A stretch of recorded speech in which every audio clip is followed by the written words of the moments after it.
Martial master के पिछले episode में हमने ये देखा था कि चिंचन ने मेडिसिनल हर्ब गार्डन के एल्डर को एक सोल रिफाइनिंग टेक्निक सिखाई थी।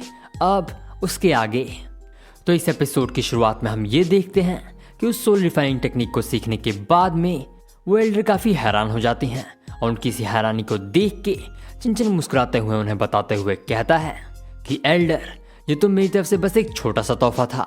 अगर आप ऐसे ही हम लोग के साथ में काम करती रहेंगी तो मैं आपको आगे चल के इससे और भी बेहतर सोल टेक्निक सिखाऊंगा। और चिंचन की इस बात को सुन के उस एल्डर की हैरानी और भी बढ़ जाती है, जिसके बाद वो मुस्कुराते हुए चिंचन से कहते हैं कि अगर ऐसी ही बात है तो मास्टर चंद, मेरा वादा है आपसे कि हम लोग भविष्य में भी ऐसे ही मिलके काम करते रहेंगे। जिसके बाद चिंचन उन्हें कुछ ज़रूरी बातें बताते हुए कहता है कि एल्डर, आप यहाँ पे बिना किसी रोक टोक के रह सकती हैं और बस 3 महीनों के अंदर ही आपकी डैमेज सोल पूरी तरह से ठीक हो जाएगी। और ऐसा बोल के चिंचन वहाँ से चला जाता है। वहीं दूसरी तरफ चिंचन के वहाँ से जाने के बाद में वो एल्डर अपने मन में सोचते हुए कहती हैं कि आखिर ये लड़का है कौन। अभी इसने जो मुझे ये टेक्निक सिखाई है ये एक लेजेंडरी टेक्निक है जिसे मैं अपनी पूरी ज़िंदगी कल्टीवेशन करने के बावजूद भी सीख नहीं पाई थी। और अगर इसके पास ऐसी और भी टेक्निक्स हैं तो मेरा इसके साथ रहना ही सही रहेगा। और ऐसा सोचने के बाद में वो एल्डर दोबारा से कल्टीवेशन करने लगती हैं। इसी के साथ में फिर सीन चेंज होता है और हम चिंचन को देखते हैं। और यहाँ पे हम ये देखते हैं कि चिंचन भी अपनी सोल को कल्टीवेट कर रहा है और कल्टीवेशन करने की वजह से चिंचन अपनी स्पिरिचुअल पावर के 7th लेवल को ब्रेक कर लेता है। जिसके बाद फिर सीन एक और बार बदलता है और हम 1 महीने बाद का सीन देखते हैं। और यहाँ पे हमें ये दिखाया जाता है कि उसी एरिना में एक और कंपटीशन हो रहा है और इस कंपटीशन में 5 नहीं बल्कि 7 डायनेस्टीज हिस्सा ले रही हैं, जिसमें तांग डायनेस्टी और सोंग डायनेस्टी भी शामिल हैं। और ये सारी डायनेस्टीज एक मिडिल क्लास डायनेस्टी हैं और ये कंपटीशन इन्हीं डायनेस्टीज के बीच में होने वाला है।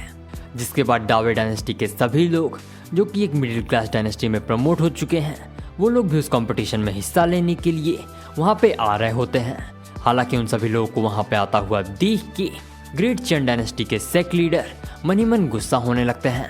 और उन्हें गुस्सा होता हुआ देख के उन्हीं की डायनेस्टी का एक आदमी उनसे पूछते हुए कहता है कि मास्टर, क्या हम इन लोग को अभी मार दें। और उस आदमी की इस बात को सुन के वो एल्डर उससे कहते हैं कि अगर ये लोग यहाँ पे आ ही गए हैं तो अभी इन लोग को कंपटीशन में हिस्सा लेने देते हैं, बाद में इन लोग को निपटाएंगे। और ऐसा बोल के वो लोग किनारे हो जाते हैं। हालांकि थेंजी पेविलियन का एक दूसरा आदमी जिसका नाम थेनबू होता है, वो दावी डायनेस्टी के लोगों को वहाँ पे आता हुआ देख के उन्हें रोकते हुए कहता है कि ये कंपटीशन पूरी तरह से भर चुका है और तुम लोग अंदर नहीं जा सकते।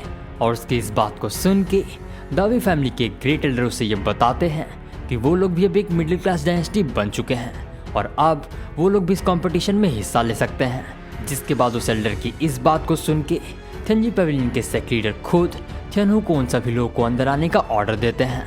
हालांकि थियनहू उनकी इस बात को मानता उससे पहले ही ग्रेट चेन डायनेस्टी के सेक लीडर उन सभी लोगों को रोकते हुए कहते हैं कि थेंजी पेविलियन के सेक लीडर, इन लोगों ने दाजिन फैमिली के लोगों को मार के इस कंपटीशन के नियमों का उल्लंघन किया है और इसीलिए मेरे हिसाब से इन लोगों को यहाँ से धक्के मार के निकाल देना चाहिए। जिसके बाद ग्रेट चेन डायनेस्टी के एल्डर की इसी बात को मान के थियनबू बिना किसी देरी के उन लोग को वहाँ से धक्के मार के निकालने लगता है। लेकिन इससे पहले कि वो ऐसा कर पाता, वहाँ पे मेडिसिनल हर्ब गार्डन की एल्डर आ जाती हैं, जो कि वहाँ पे आके थियनबू को पीटते हुए कहती हैं, तुम्हारी इतनी हिम्मत कि तुम मेरे करीबी लोगों के साथ ऐसा बर्ताव करो। और सभी लोग कान खोल के सुन लो, अगर किसी ने भी दावी फैमिली को इस कंपटीशन में हिस्सा लेने से रोका तो फिर मुझसे बुरा और कोई भी नहीं होगा।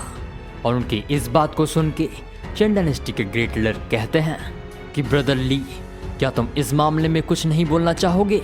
और चेन डायनेस्टी के सेक लीडर की इस बात को सुन के दायू डायनेस्टी के ग्रेट एल्डर यानी कि एल्डर ली खुद वहाँ पे आते हैं और उनकी इसी एंट्री के साथ में ये एपिसोड यहीं पे खत्म होता है। वीडियो पसंद आई हो तो इस वीडियो को लाइक और चैनल को सब्सक्राइब करना ना भूलें।